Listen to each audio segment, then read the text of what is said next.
Heat stroke এড়াতে রোদে বের হওয়া এড়িয়ে চলুন, বিশেষ করে দুপুর 12টা এবং 3টার মধ্যে। তৃষ্ণা না পেলেও পর্যাপ্ত জল পান করুন এবং যতবার সম্ভব পান করুন। হালকা হালকা রঙের ঢিলেঢালা এবং ছিদ্রযুক্ত সুতির পোশাক পরুন। রোদে বের হওয়ার সময় প্রতিরক্ষামূলক গগলস, ছাতা, টুপি, জুতা ব্যবহার করুন।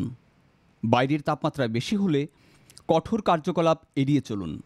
দুপুর 12টা থেকে 3টার মধ্যে বাইরের কাজ করা থেকে বিরত থাকুন। ভ্রমণের সময় সাথে জল নিয়ে যান। অ্যালকোহল, চা, কফি এবং কার্বোনেটেড কোমল পানীয় এড়িয়ে চলুন, যা শরীরকে ডিহাইড্রেট করে।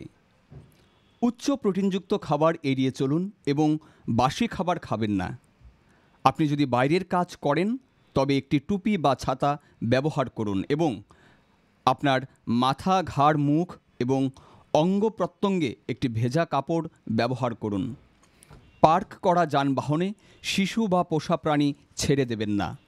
আপনি যদি অজ্ঞান বা অসুস্থ বোধ করেন তবে অবিলম্বে একজন ডাক্তারকে দেখান। ওআরএস, ঘরে তৈরি পানীয় যেমন লস্যি, লেবুর জল, বাটার মিল্ক ইত্যাদি ব্যবহার করুন, যা শরীরকে পুনরায় হাইড্রেট করতে সাহায্য করে।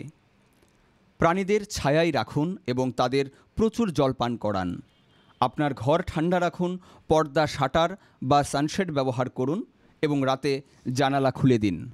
সানস্ট্রোকে আক্রান্ত ব্যক্তির চিকিৎসার জন্য টিপস: ব্যক্তিকে একটি শীতল জায়গায় একটি ছায়ার নিচে রাখুন। তাকে একটি ভেজা কাপড় দিয়ে মুছুন, ঘন ঘন শরীর ধুয়ে ফেলুন। মাথায় স্বাভাবিক তাপমাত্রার জল ঢালুন। ব্যক্তিকে পান করাতে ওআরএস দিন বা লেবুর শরবত, যা শরীরকে রিহাইড্রেট করার জন্য দরকারি। ব্যক্তিকে অবিলম্বে নিকটস্থ স্বাস্থ্যকেন্দ্রে নিয়ে যান। রোগীর অবিলম্বে হাসপাতালে ভর্তি হওয়া প্রয়োজন, কারণ হিট স্ট্রোক মারাত্মক হতে পারে।